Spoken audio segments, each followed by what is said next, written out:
Assalamualaikum warahmatullahi wabarakatuh, teman-teman. Saya CGP angkatan 11. Nama saya Agus Dwi Haryanto dari SD Negeri Bajomulyo.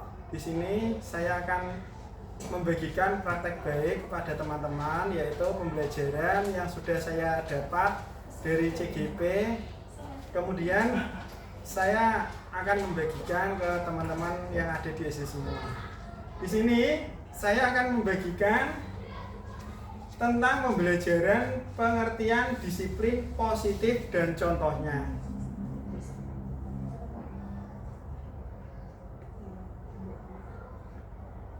Pada tahap pendidikan anak, setiap orang tua pasti memiliki berbagai cara untuk mendidiknya. Namun, banyak orang tua yang mendidik anaknya dengan cara yang tegas seperti disiplin positif. Nah, disiplin positif di sini adalah cara yang digunakan untuk membentuk sikap mandiri anak. Kemudian, dengan membentuk sikap anak menjadi mandiri, maka orang tua juga perlu membantu membentuk sikap tersebut dengan penerapan disiplin positif. Maka orang tua akan menciptakan sikap mandiri tanpa adanya hadiah dan hukuman. Disiplin positif adalah cara membentuk sikap mandiri anak. Dikutip dari website kemendikbud.go.id.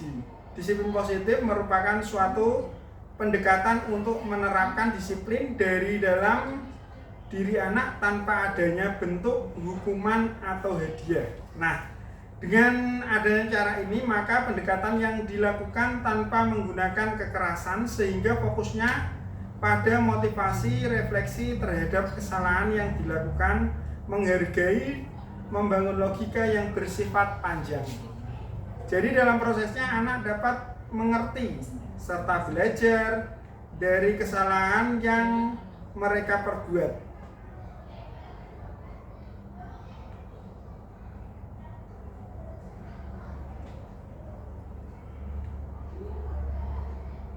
Selain itu, anak juga dituntut untuk bertanggung jawab dan berempati terhadap berbagai hal yang telah dilakukan.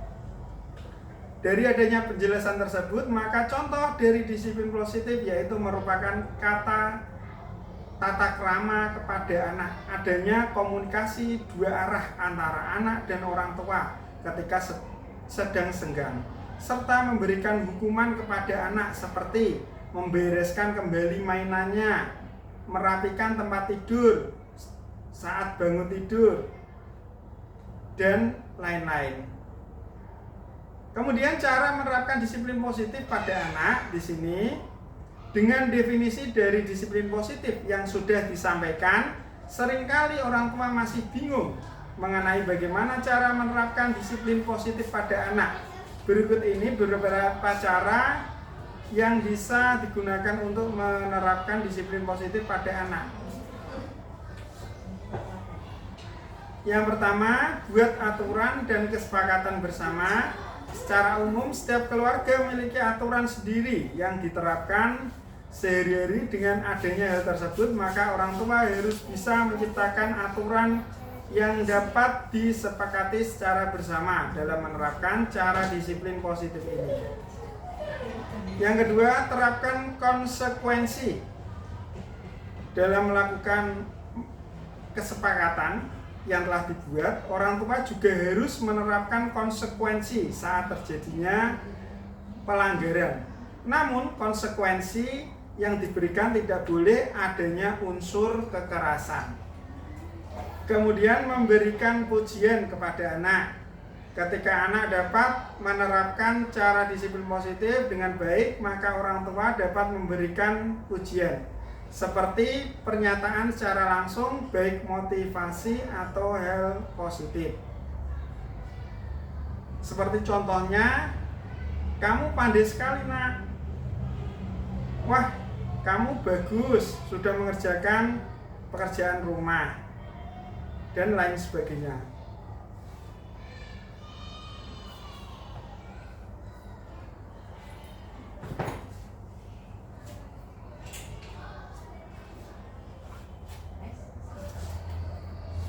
Kemudian menjalin komunikasi yang baik. Jadi proses komunikasi yang baik maka dapat menciptakan disiplin yang baik juga terhadap anak. Karena komunikasi dapat menjadi sarana untuk mengekspresikan dan menyatakan sesuatu yang sedang dirasakan. Ini lebih baik dilakukan Bapak Ibu dengan anaknya, yaitu 4 mata dari hati ke hati. Biasanya terjalin komunikasi akan lebih baik, terutama saat anak sedang makan. Kemudian, jadi contoh yang baik kepada anak. Orang tua dalam menerapkan disiplin positif harus dapat menjadi contoh yang baik bagi anak, karena anak-anak akan mengikuti apa yang dicontoh oleh orang tua. Disiplin positif adalah salah satu cara yang bisa diterapkan dalam membentuk sikap mandiri bagi anak, sehingga orang tua dapat menerapkan cara ini untuk membentuk sikap anak menjadi lebih mandiri.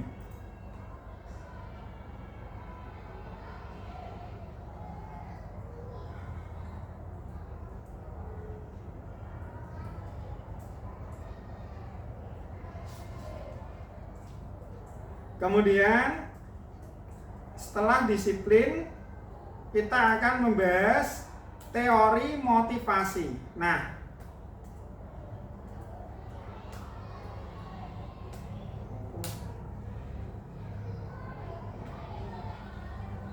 jadi teori motivasi itu ada bermacam-macam.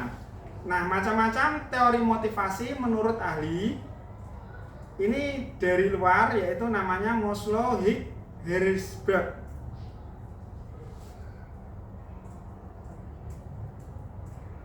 Perilaku dan keputusan manusia tidak dapat terlepas dari alasan yang mendorong. Alasan itu dapat hadir dari dalam diri maupun luar. Maka itu dalam studi psikologi ada perhatian terhadap motivasi. Motivasi berasal dari motif. Usmara melalui buku Motivasi Kerja. Proses teori praktik menerangkan motif adalah daya penggerak dalam diri seseorang yang mendorongnya melakukan aktivitas tertentu demi satu tujuan. Nah, maka itu motivasi dapat didefinisikan sebagai kumpulan atau kekuatan dari dalam maupun luar individu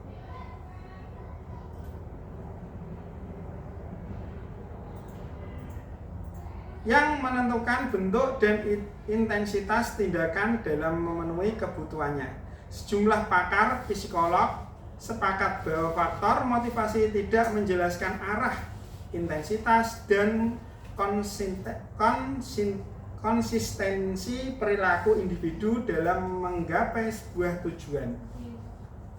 Untuk memahami bagaimana sesungguhnya pola seseorang dalam berperilaku maupun mengambil suatu keputusan, maka muncul teori motivasi. Ada beragam teori motivasi menurut para ahli. Macam-macam teori motivasi, salah satunya yaitu teori motivasi menurut Abraham Maslow, yaitu hierarki kebutuhan. Seseorang dapat termotivasi atau memotivasi orang lain dengan memahami apa yang menjadi kebutuhannya. Terdapat 3 pemikir utama Pamcetus teori ya ini Abraham Maslow, Clayton Alderweireld, dan David McClelland. Abraham Maslow mencetuskan teori yang terkenal, yakni hierarki kebutuhan. Pandangan Maslow menyatakan bahwa setiap manusia memiliki 5 kebutuhan dasar. Adapun dalam memenuhi masing-masing kebutuhan tersebut akan dimulai dari kebutuhan dasar yang paling rendah terlebih dahulu. sebelum meningkat kebutuhan yang paling tinggi. 5 kebutuhan yang dimaksud Maslow diantaranya adalah kebutuhan psikologis. Kebutuhan psikologis adalah kebutuhan akan keamanan, kebutuhan sosial, kebutuhan dihormati, dan kebutuhan akan pencapaian sesuatu. Kemudian kebutuhan psikologis berkaitan dengan pemenuhan kebutuhan biologis paling fundamental seperti pangan, papan, kesehatan, serta kebutuhan fisik lainnya. Sementara kebutuhan akan keamanan adalah kebutuhan rasa aman dari lingkungan baik secara fisik maupun psikis. Kebutuhan sosial berhubungan dengan kebutuhan seorang akan rasa cinta, ingin diterima, memiliki hubungan persahabatan adalah salah satu wujud dari pemenuhan kebutuhan ini.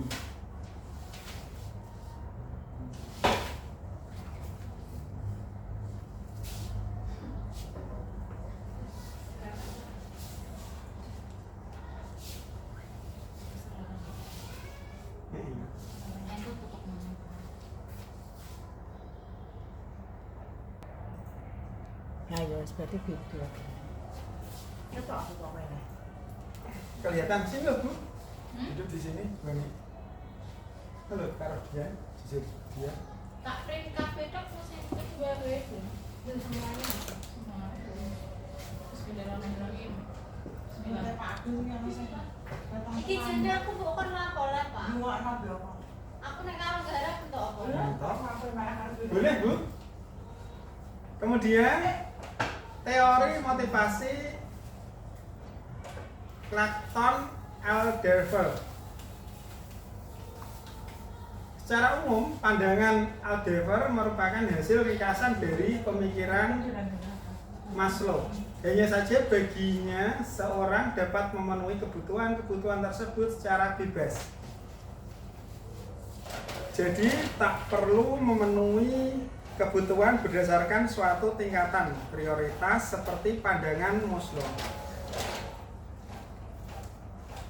Teori motivasi prestasi McClellan. Teori motivasi prestasi yang dirumuskan David McClellan menganggap individu memiliki cadangan. Gimana, Bu? Pelan-pelan ya. Situasi juga kesempatan yang ada. Menurut McClellan ada 3 kebutuhan. Interogasi seorang, ya ini kebutuhan untuk mencapai suatu kebutuhan akan kekuasaan dan kebutuhan terhadap afiliasi. Kebutuhan akan mencapai sesuatu atau berprestasi pada seseorang. Hakikatnya berasal dari konflik diri antara harapan, keberhasilan, juga ketakutan untuk gagal. Maka menurut McClellan dilakukan dalam kurun waktu tertentu hingga menghasilkan suatu kompetensi, atau adapun kreativitas adalah proses penciptaan karya atau inovasi-inovasi baru. Berikutnya, kebutuhan akan kekuasaan, maksudnya adalah keinginan yang berasal dari diri untuk memiliki pengaruh sehingga dapat memengaruhi individu lainnya.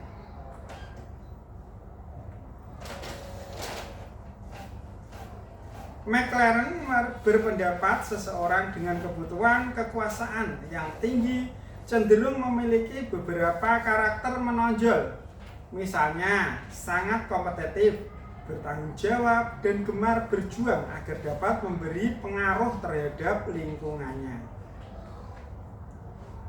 Terakhir, kebutuhan terhadap afiliasi merupakan kebutuhan seorang akan hubungan sosial yang baik.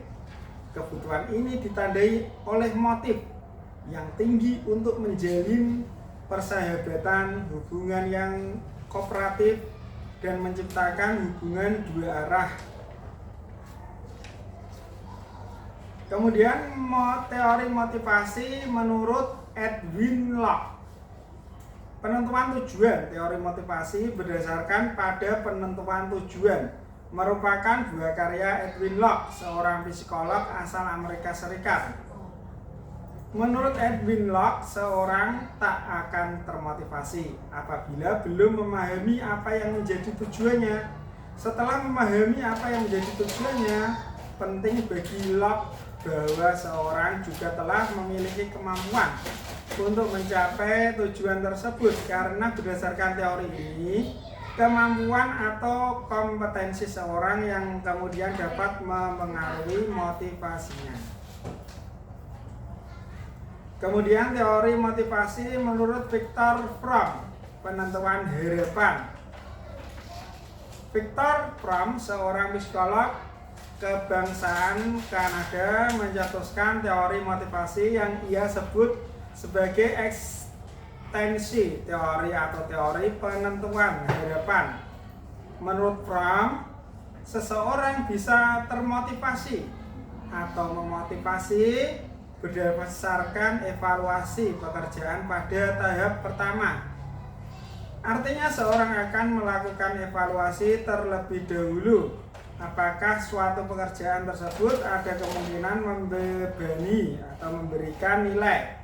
Jika ia notabene, seorang akan melanjutkan hal tersebut karena adanya ekspektasi terhadap pekerjaan tersebut, baik dari sisi nilai yang berharga maupun imbalan yang sesuai. Motivasi macam itu muncul karena manusia juga memiliki kecenderungan untuk menghindari rasa kecewa atau perasaan yang merugikan. Akan tetapi di sisi lain, manusia biasanya ingin berupaya sekecil mungkin meski probabilitas yang ekspektasikan juga bisa bernilai kecil.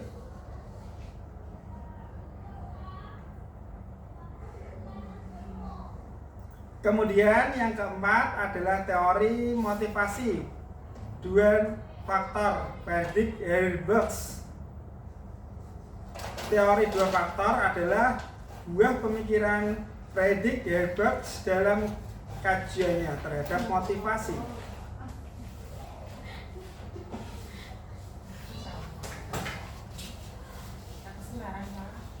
Oke. Faktor ekstensik yang juga disebut Hebers sebagai Hegin memiliki penjelasan bahwa melalui faktor tersebut akan membawa kecenderungan seorang mengalami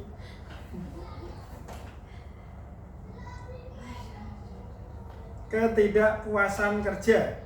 Namun karena faktor tersebut, mau tidak mau seorang berkewajiban menjalankan tugasnya, maka motivasi yang muncul sepenuhnya karena kebutuhan akan insentif atau hal-hal lain yang termasuk faktor eksternal. Kedua, faktor intrinsik. Menurut Hebers, faktor intrinsik akan membawa seorang mendapatkan kepuasan kerja, sebab melalui komponen faktor intrinsik seseorang lebih bergairah dan termotivasi dalam penyelesaian pekerjaan. Lebih lanjut, Hebers menjelaskan meski faktor eksternal dapat diterapkan, ketidakpuasan kerja tinggi cenderung akan menyebabkan seorang akan keluar dari pekerjaan. Sementara jika faktor internal tidak banyak diterapkan atau kepuasan kerja rendah,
Kemudian di sini saya akan membagikan teori motivasi dan motivasi intrinsik serta penerapannya dalam kehidupan sehari-hari.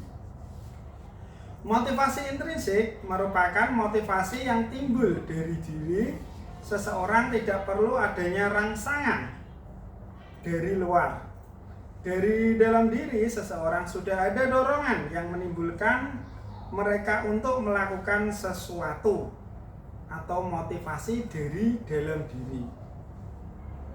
Motivasi intrinsik timbul karena keinginan diri sendiri, karena hobi, atau karena kesadaran diri sendiri. Motivasi intrinsik juga didorong dari tujuan kegiatan yang dilakukan. Sebagai contoh adalah kegiatan pembelajaran. Kalau di sekolah, tepatnya KBM, kegiatan belajar mengajar.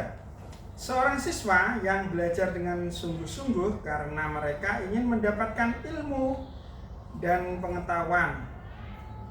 Motivasi intrinsik bisa dikatakan sebagai bentuk motivasi yang dimulai dari dorongan diri dalam diri untuk mendapatkan sesuai yang penting dari kegiatan. Konsep hukuman, penghargaan, dan konsep pendekatan restitusi. Pembelajaran adalah proses yang kompleks, jadi perlu pendekatan yang tepat agar tercipta lingkungan belajar yang efektif dalam proses pembelajaran. Penghargaan dan hukuman adalah dua aspek penting yang harus diperhatikan. Keduanya dapat memberikan dampak besar pada motivasi siswa dalam belajar.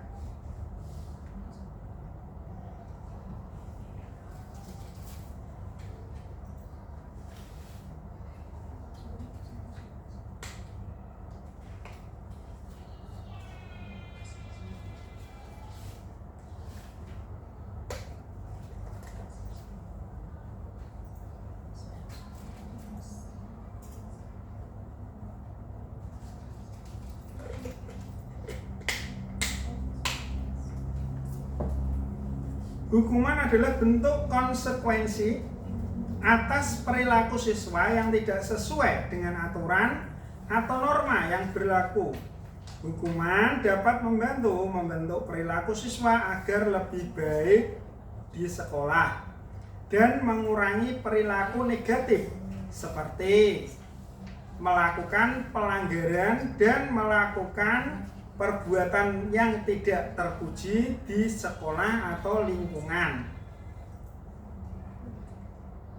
Namun, hukuman juga dapat memiliki dampak negatif jika tidak diberikan dengan tepat.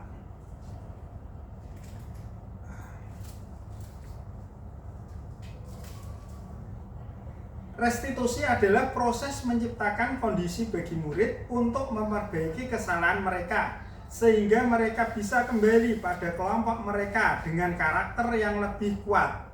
Restitusi juga merupakan proses kolaboratif yang mengajarkan murid untuk mencari solusi untuk masalah mereka dan membantu murid berpikir tentang orang seperti apa yang mereka inginkan dan bagaimana mereka harus memperlakukan orang lain.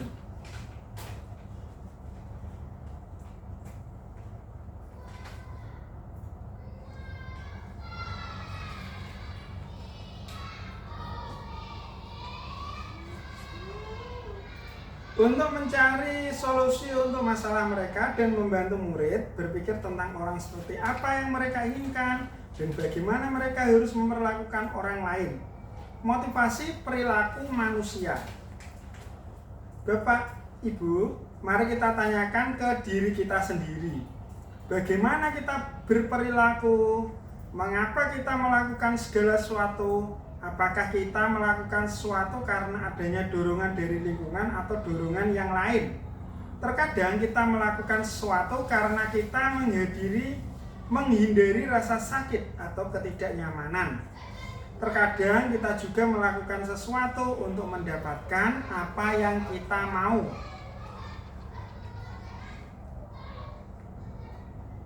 Bagaimana menurut Anda? Pernahkah Anda melakukan sesuatu untuk mendapat senyuman dari orang lain? Tetapi senyuman itu tidak boleh senyum-senyum sendiri, nanti bisa dianggap orang gila.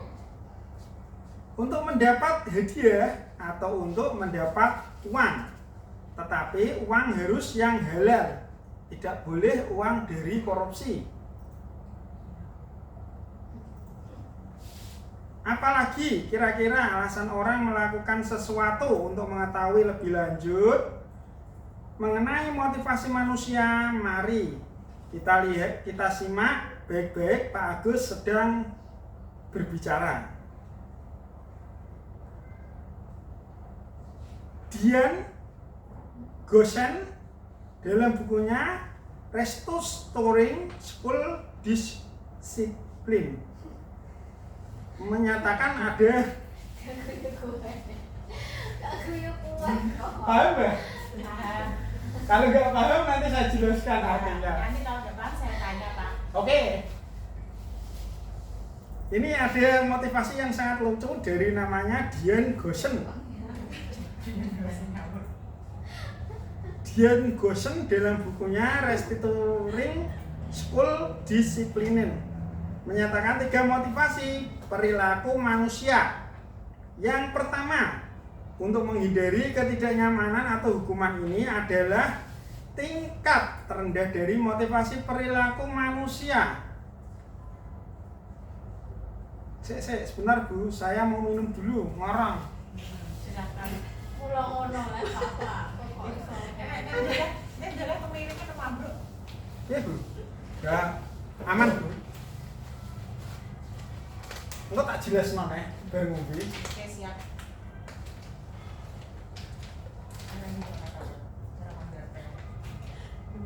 Aku sing ngono nanti sing itu salah. Ini mana? Apa jago gue langsung naik. Ada gimana bagus. Tanpa sadar gue habis. Kayak nonton film.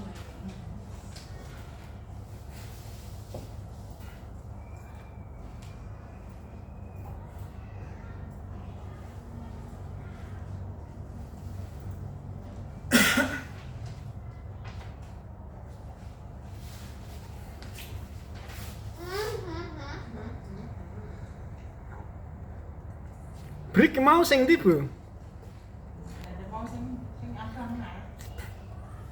Iki ya. Oleh Bu Ayu nek ndi Bu? Karo kebioke. Jadi yang meninggal aku enak dia itu. Alright. Ini menurut Dian Gosen dalam bukunya Restored School Discipline menyatakan 3 motivasi perilaku manusia. Yang pertama, untuk menghindari ketidaknyamanan atau hukuman ini adalah tingkat rendah dari motivasi perilaku manusia.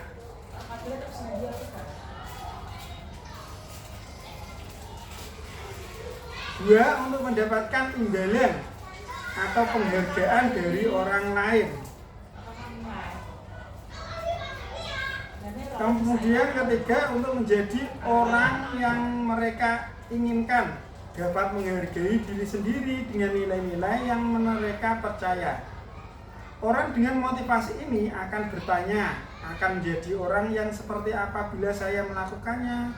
Mereka melakukan sesuatu karena nilai-nilai yang mereka yakini dan hargai. Dan mereka melakukannya karena mereka ingin menjadi orang yang melakukan nilai-nilai yang mereka yakini tersebut.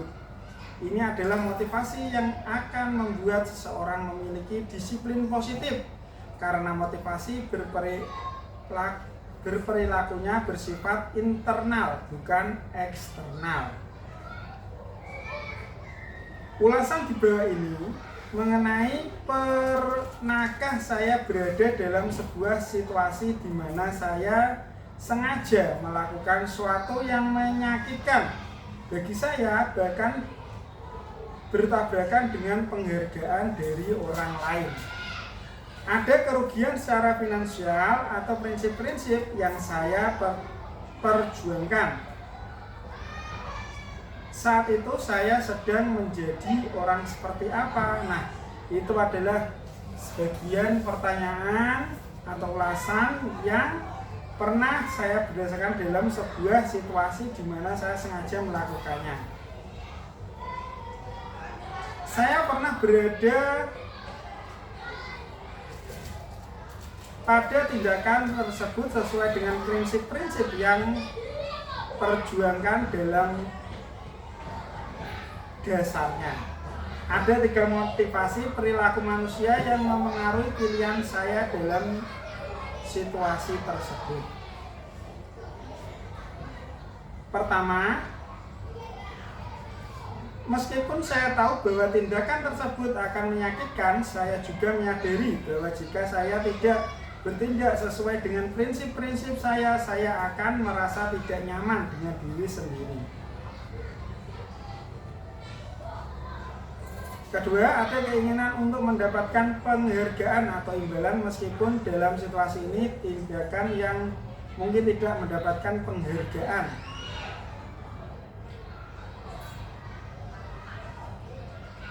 Saya merasa bahwa saya harus menghargai diri sendiri dengan bertindak sesuai dengan nilai-nilai yang saya percayai, bahkan jika itu berarti mengorbankan penghargaan atau dari orang lain.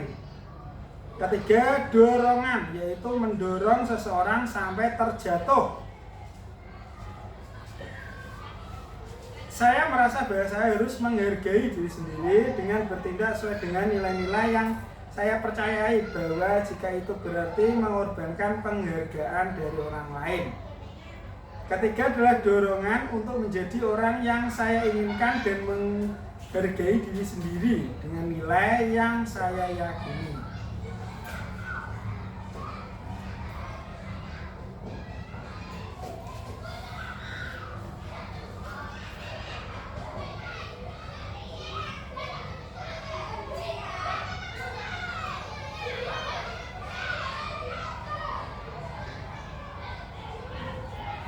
Tujuan dari disiplin positif adalah menanamkan motivasi pada murid-murid kita, yaitu untuk menjadi orang yang merdeka. Motivasi yang tidak akan terpengaruh pada adanya hukuman atau hadiah. Mereka akan tetap berperilaku baik dan berlandaskan nilai-nilai kebajikan.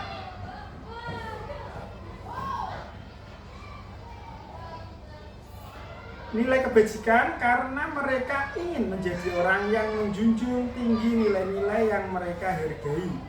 Pertanyaannya sekarang adalah bagaimana cara kita sebagai guru untuk menanamkan disiplin positif yang positif ini kepada murid-murid kita.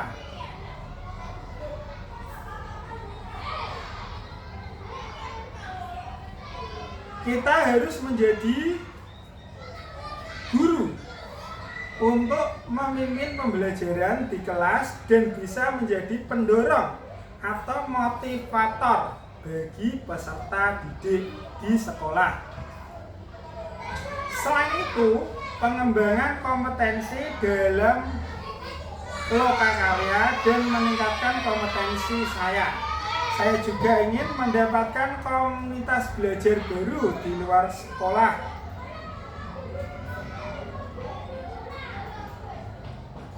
Bagi saya yang harus untuk belajar adalah suka berinteraksi dengan orang lain dan ikhlas dalam berbagi.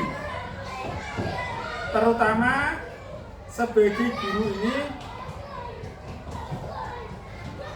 cocok karena panjenengan semua berhadapan dengan luasnya pengetahuan dan lahan pembelajaran ketika menghadapi murid. Menjadi guru juga harus memiliki tekad karena pekerjaan ini tidak dinilai dari nominal, namun kualitas pembelajaran yang diberikan. Menjadi guru tentunya bisa menyalurkan kecintaannya dengan mendampingi, mengajarkan nilai akademis, non-akademis, dan moral pada anak-anak. Dengan begitu akan lebih santai menjalani pekerjaan guru.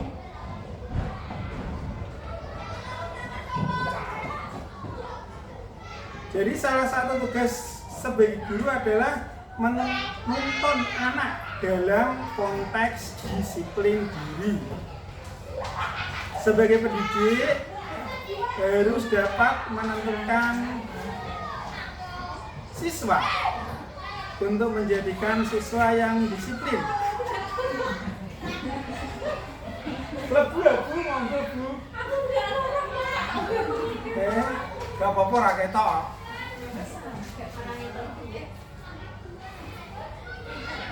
Salah satu tugas guru adalah menuntun anak dalam disiplin diri. Saya tak pakai HP ini. Lagi 35 menit.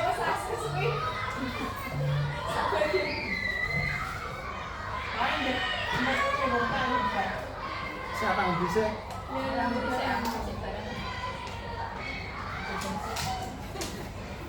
Istirahat ini kan istirahat.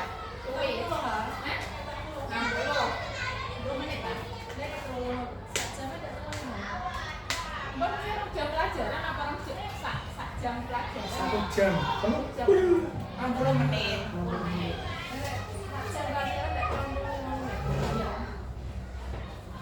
Saya lanjutkan Bapak Ibu. Salah satu tugas guru adalah menuntun anak. Dalam konteks disiplin diri, saya sebagai pendidik harus dapat menuntun siswa untuk menjadikannya siswa yang disiplin. Mencapai manfaat dan kebahagiaan karena motivasi dari dalam, bukan motivasi dari luar. Karena enak di luar dari di dalam. Jika telah terbentuk motivasi yang di dalam tadi, disiplin dari dalam dirinya, maka siswa tersebut sudah sadar dan bukan lagi karena paksaan ataupun hukuman. Saya sebagai guru merupakan sosok manusia yang harus menjadi idola para siswa.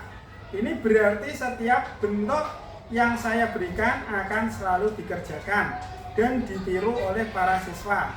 Karena mereka sudah merasa terikat psikologis dengan saya.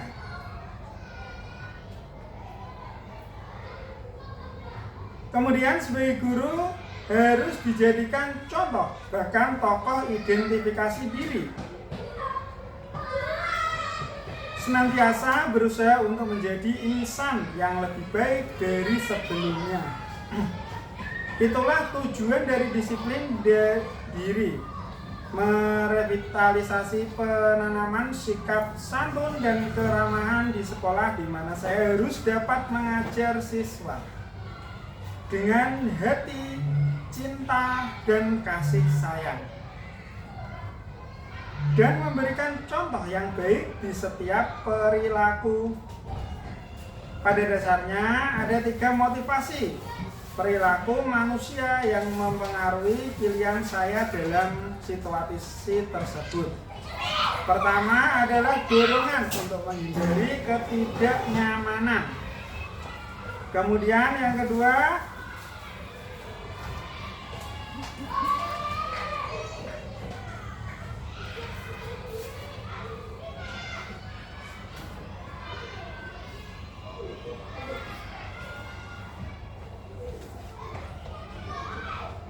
adalah keinginan untuk mendapatkan penghargaan atau imbalan.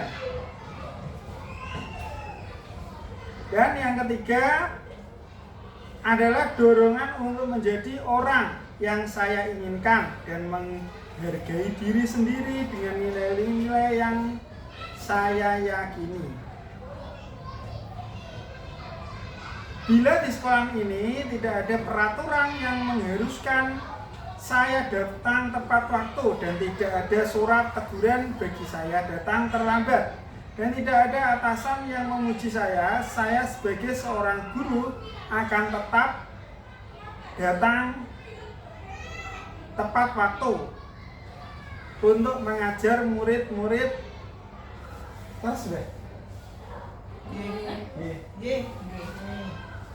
Karena saya merupakan sosok manusia yang harus menjadi idola. Ya, pasti idola kan ada yang disiplin. Ada lagunya ya, Bu? Ya. Manusia idolaku Nabiullah Muhammad.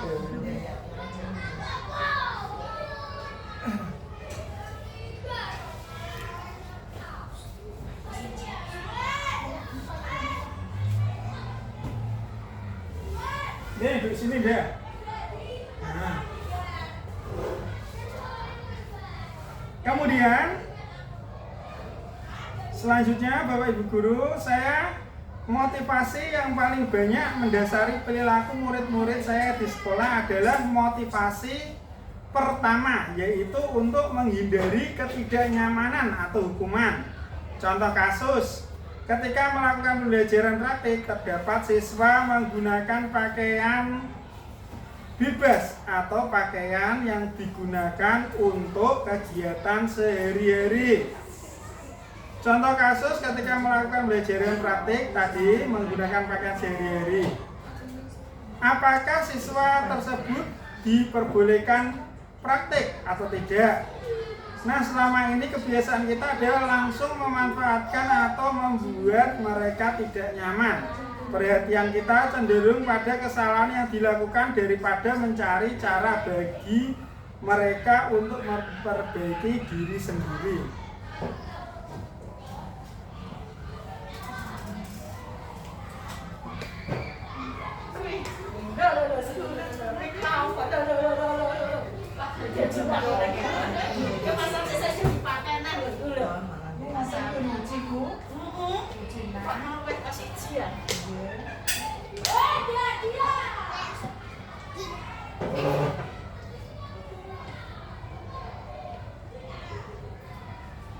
Ini nih meja ya.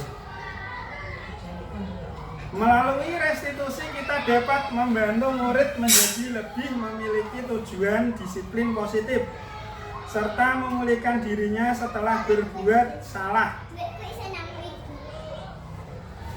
Strategi yang saya terapkan untuk menanamkan disiplin positif pada murid adalah dengan menstabilkan identitas. Jika anak berbuat salah, maka ada kebutuhan dasar mereka yang tidak terpenuhi.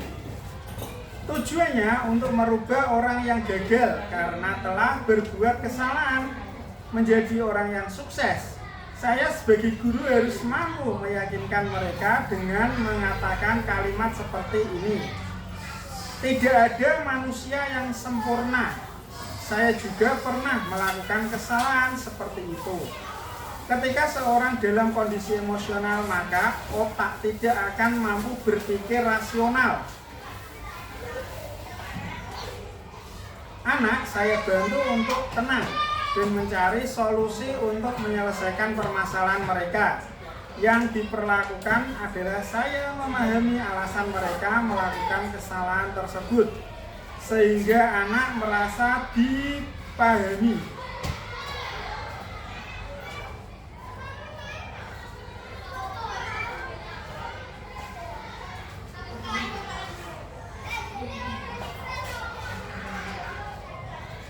Nilai kebijakan yang berusaha saya tanamkan ke murid. Saya beli di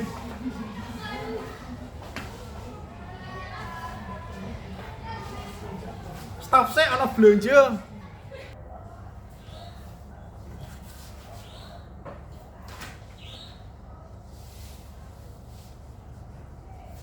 Ya, di sini saya sangat tidak setuju karena ini adalah hukuman, bukan konsekuensi.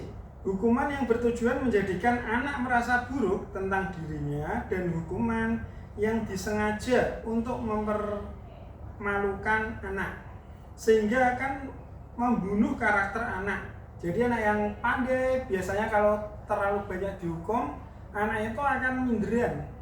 Jadi anak itu kalau terlalu banyak ada hukuman, anak itu karakter dari seorang anak akan hilang. Jadi anak itu tidak mau berkembang. dan tidak ingin berkembang, walau anak itu diperkembangkan atau diberikan arahan, masukan, dia akan tidak mau. Karena apa? Hukuman itu dapat membunuh karakter anak. Jadi sangat tidak pantas jika itu dilakukan oleh seorang guru, karena seharusnya guru bisa membantu murid untuk melangkah kepada kebahagiaannya. Contoh, guru itu memberikan motivasi, masukan, jadi tidak membunuh karakter anak tersebut. Seharusnya sebagai seorang guru mengarahkan ya, hukuman yang bertujuan menjadikan si pembuat kesalahan merasa buruk tentang dirinya. Hukuman seringkali tidak berkaitan dengan masalah perilaku dan bersifat keras. Terkadang hukuman disengaja untuk mempermalukan anak. Contohnya, anak-anak yang datang terlambat, biasanya anak-anak lari 100 kali. Nah, itu adalah hukuman yang tidak tepat. Tapi kalau seorang guru olahraga memberikan hukuman kepada anak yang terlambat lari 1 kali ya, nah itu tidak hukuman ya, karena itu adalah pada saat pembelajaran olahraga, jadi itu tidak termasuk hukuman. Gantinya Mas Anes pemanasan belum pemanasan. Ya betul, gantinya pemanasan. Temannya sudah pemanasan, dia belum. Nah itu tidak hukuman. Terus ada lagi guru yang mencatat 100 kali di dalam buku kalimat "saya tidak akan terlambat lagi" adalah hukuman. Nah, ini Bapak Ibu guru adalah perbedaan antara hukuman dan tidak hukuman. Mencatat 100 kali di dalam buku kalimat "saya tidak akan terlambat lagi" itu adalah hukuman. Terus lari mengelilingi lapangan basket 2 kali karena terlambat hadir di sekolah, itu termasuk hukuman karena pada pembelajaran biasa. Tapi kalau saat pembelajaran olahraga itu tidak termasuk hukuman karena itu bisa digunakan untuk pemanasan. Kemudian selanjutnya membersihkan coretan yang dibuatnya di meja tulis. Nah, itu adalah bukan hukuman tapi konsekuensi. Kenapa? Karena dia mencoret-coret meja, jadi konsekuensinya dia harus membersihkannya. Kemudian murid diminta untuk push up, diminta untuk push up 15 kali karena tidak menggunakan masker ke sekolah. Itu adalah hukuman karena apa? Dia terlalu capek atau menghukum fisik. Itu tidak diperbolehkan. Kemudian menggantikan kertas tugas teman yang telah dicoret-coret. Itu termasuk konsekuensi karena mencoret-coret buku teman harus mengganti, bukan hukuman, itu termasuk konsekuensi. Terus ada lagi kasus menjemur anak di lapangan basket pukul 12 siang karena mengobrol dengan teman. Itu adalah hukuman.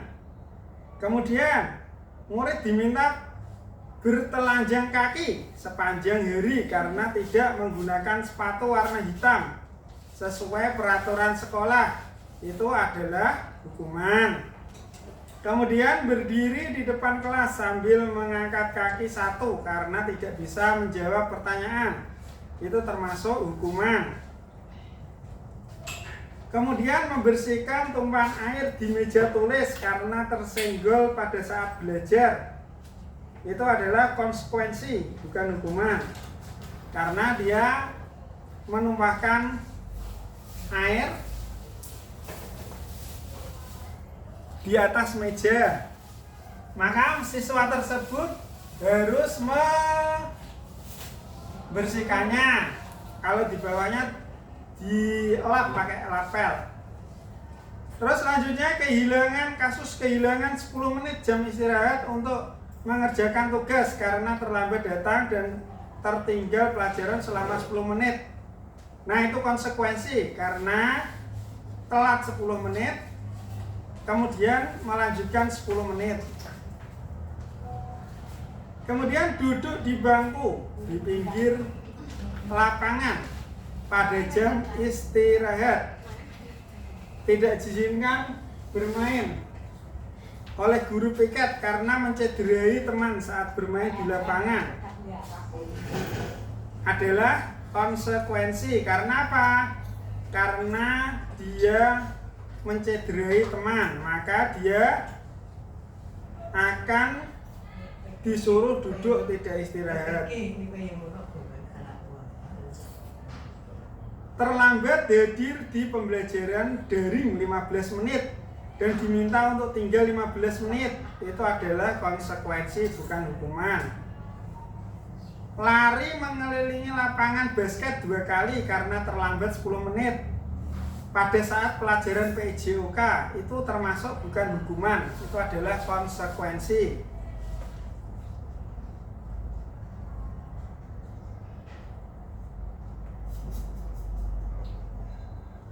Untuk mendapatkan imbalan atau penghargaan. Lanjut lah. Lanjut ya, Bu. Ijazah ya, Bu? Oh, saya kecil ijazah 9 menit, Bu. Tak baru di sana. Tanda. Untuk mendapatkan imbalan atau penghargaan dari orang lain. Di sini murid-murid berperilaku untuk mendapatkan imbalan atau penghargaan dari orang lain yang menurut mereka penting dan mereka letakkan dalam dunia berkualitas mereka. Mereka juga melakukan sesuatu untuk mendapatkan hadiah, pengakuan, atau imbalan. Cara lain agar murid-murid kelas 4 bersedia antri di depan kelas tanpa diberi penghargaan. Stiker bintang menanamkan motivasi pentingnya budaya antri pada murid-murid untuk menjadi orang yang mereka inginkan dan menghargai diri sendiri dengan nilai-nilai yang mereka percaya. Ketika murid-murid kita memiliki motivasi tersebut, mereka telah memiliki intrinsik yang berdampak jangka panjang. Kemudian ada kasus lagi dihukum oleh penghargaan. Suatu penghargaan adalah suatu benda atau peristiwa yang diinginkan, yang dibuat dengan persyaratan. Hanya jika murid-murid melakukan hal ini, maka mereka akan mendapatkan penghargaan yang diinginkan. Jika mereka mengharapkan suatu penghargaan dan tidak mendapatkannya, maka mereka akan kecewa dan berkecil hati, serta kemungkinan lain kali mereka tidak akan berusaha keras.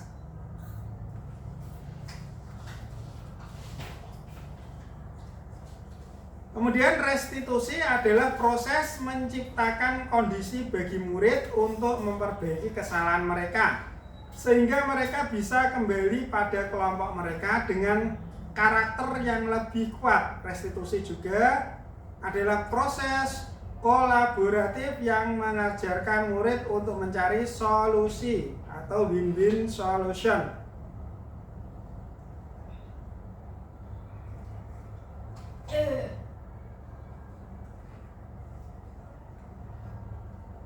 Ada peluang luar biasa bagi murid untuk bertumbuh karakternya ketika mereka melakukan kesalahan, karena pada hakikatnya begitulah cara kita belajar.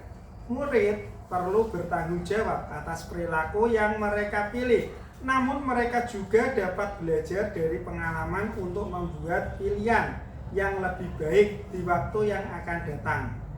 Ketika guru memecahkan masalah perilaku mereka, murid akan kehilangan kesempatan untuk mempelajari keterampilan yang berharga untuk hidup mereka.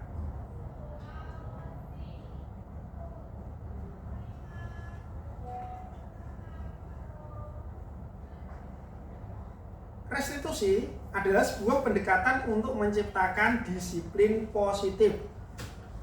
Restitusi adalah proses menciptakan kondisi bagi murid untuk memperbaiki kesalahan mereka, sehingga mereka bisa kembali pada kelompok mereka dengan karakter yang lebih kuat. Restitusi juga adalah proses kolaborasi yang mengajarkan murid untuk mencari solusi untuk masalah dan membantu murid berpikir tentang orang seperti apa yang mereka inginkan dan bagaimana mereka harus memperlakukan orang lain. Restitusi membantu murid menjadi lebih memiliki tujuan disiplin positif dan memulihkan dirinya setelah berbuat salah. Penekanannya bukanlah pada bagaimana perilaku untuk menyenangkan orang lain atau menghindari ketidaknyamanan, namun tujuannya adalah menjadi orang yang menghargai nilai-nilai kebajikan yang mereka percayai. Ada peluang luar biasa bagi murid untuk bertumbuh. Ada peluang luar biasa bagi murid untuk bertumbuh karakternya ketika mereka melakukan kesalahan.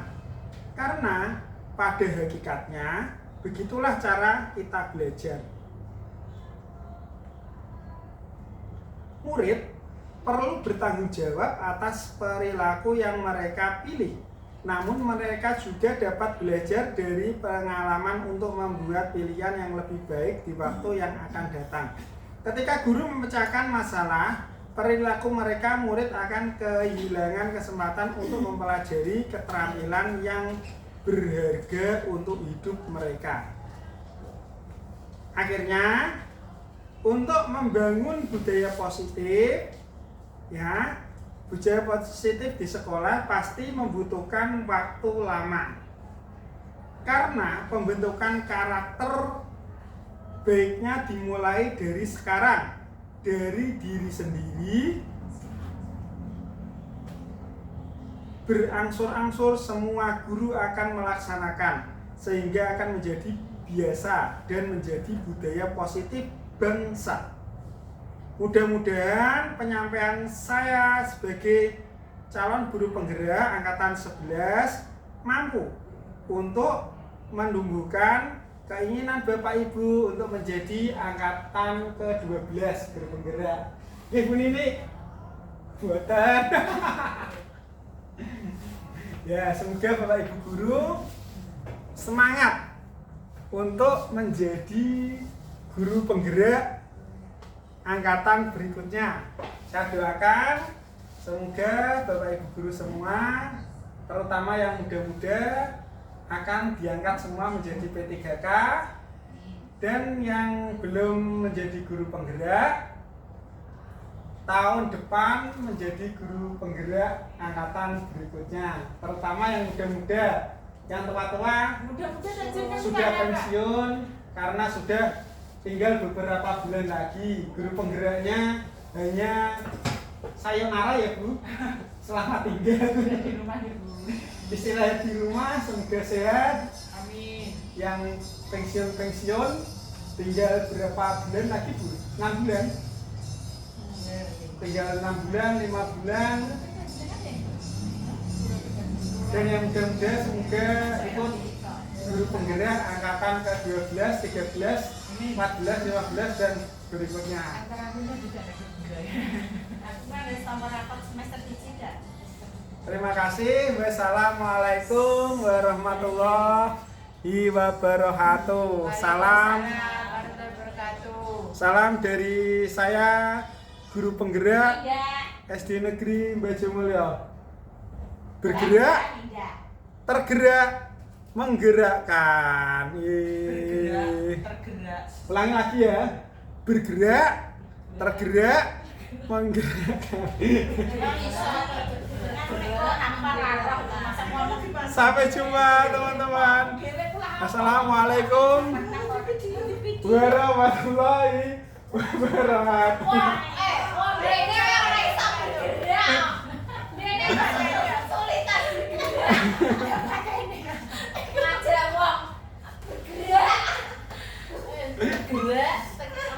Bergerak.